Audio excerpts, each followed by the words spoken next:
Satu. Assalamualaikum warahmatullahi wabarakatuh. Selamat pagi, salam sejahtera Bapak Ibu. Ya, perkenalkan saya Baik Suryati. Saya bekerja di Balai Besar Pengawas Obat dan Makanan. Dalam hal ini diminta untuk menyampaikan materi terkait keamanan pangan ya Bapak Ibu.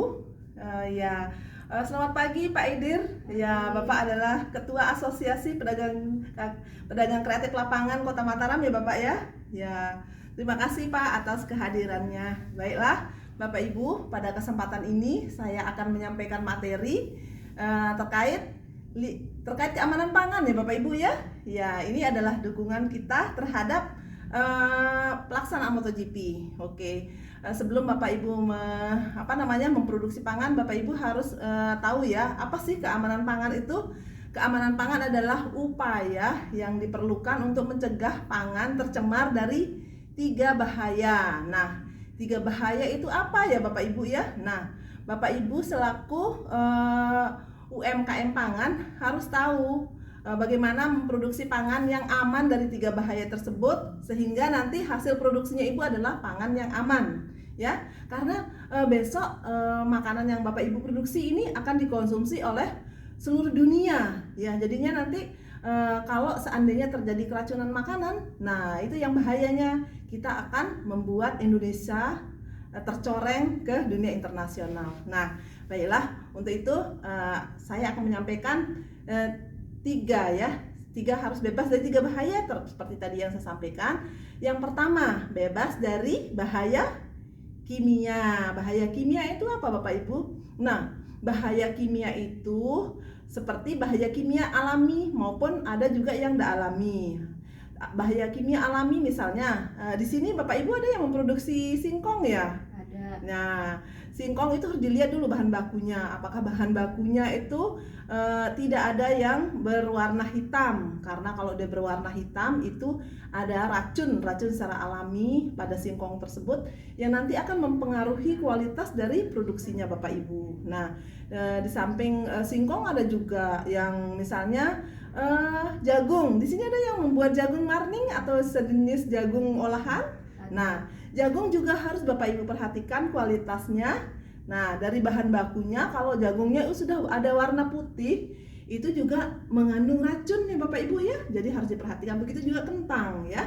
Nah, itu racun yang alami. Selanjutnya ada juga bahaya kimia yang sengaja ditambahkan. Tapi Bapak Ibu di sini tidak ada ya yang menambahkan bahan kimia yang berbahaya. Contohnya boraks pada kerupuk. Di sini kayaknya ada ya Bapak Ibu UMKM yang menjual kerupuk nanti ya. Nah, kerupuk itu harus bebas dari bahan berbahaya namanya boraks. Begitu juga nanti ada yang menjual bakso, mungkin di sini informasi dari panitia, di sini ada juga yang menjual, pesertanya menjual bakso ya. Nah, baksonya itu jangan sampai mengandung boraks juga. Minyak yang ada di baksonya Bapak Ibu juga jangan sampai mengandung boraks ya, karena boraks itu dapat menyebabkan bukan untuk pangan, tapi untuk membuat kaca. Itu bisa menyebabkan ginjal kita rusak. Jadinya itu efeknya ya.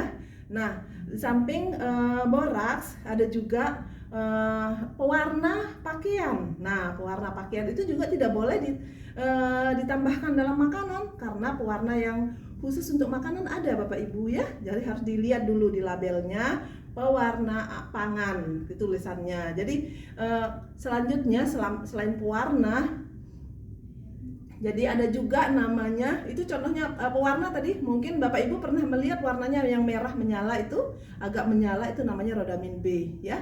Itu pewarna. Ada juga formalin Bapak Ibu. Bapak Ibu tahu nggak formalin itu apa?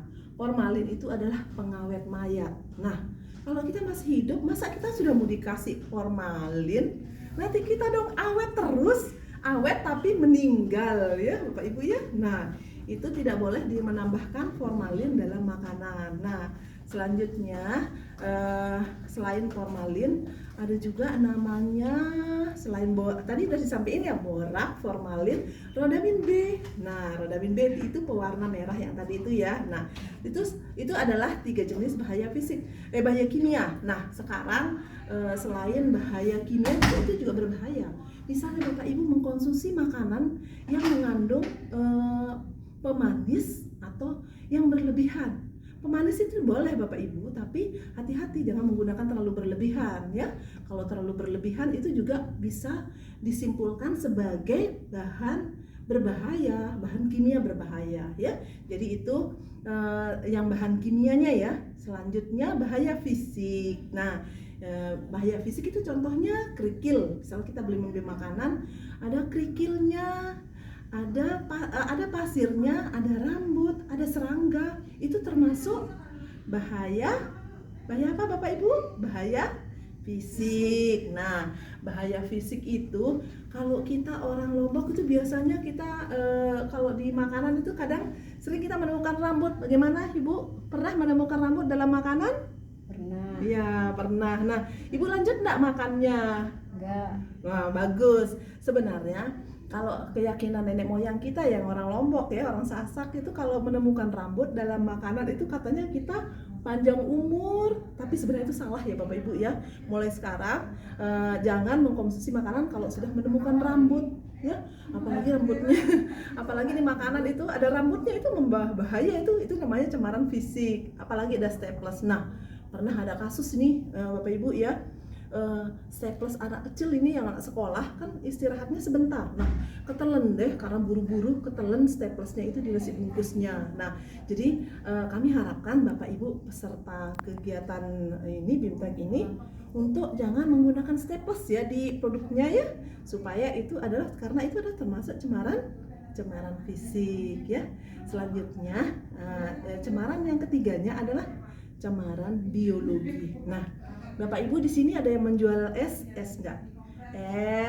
Misalnya boba lah kesenangannya anak-anak sekarang. Tapi Bapak Ibu menggunakan apa es batunya itu? Menggunakan es batu buat sendiri Bu? Iya, buat sendiri. Ya, boleh juga menggunakan es batu buatan sendiri. Tapi ingat, Bapak Ibu harus menggunakan air yang matang ya, bukan air keran. Itu bukan air yang untuk dikonsumsi loh Bapak Ibu ya, tapi untuk mandi, air bersih itu sebagai air bersih, tapi bukan untuk air untuk diminum langsung atau untuk dijadikan es batu. Karena hasil pengawasan yang dilakukan oleh Badan POM, banyak sekali minuman-minuman itu yang mengandung bakteri atau kuman yang menyebabkan keracunan, namanya E. coli atau MPN coliform. Itu membahaya ya Bapak Ibu. Jadi harapan kami nanti Bapak Ibu menghasilkan produk yang bebas dari 3 bahaya tadi ya.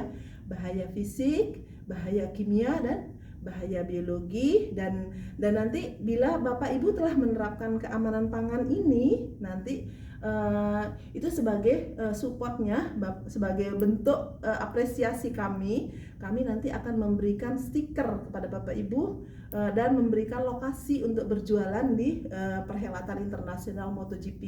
Itu adalah sebagai bentuk dukungan Badan POM terhadap kesuksesan pelaksanaan perhelatan nasional tersebut. Mungkin demikian yang bisa saya sampaikan. Mohon maaf jika ada yang kurang berkenan atau salah ucap. Wabillahi taufik wal hidayah. Wassalamualaikum warahmatullahi wabarakatuh.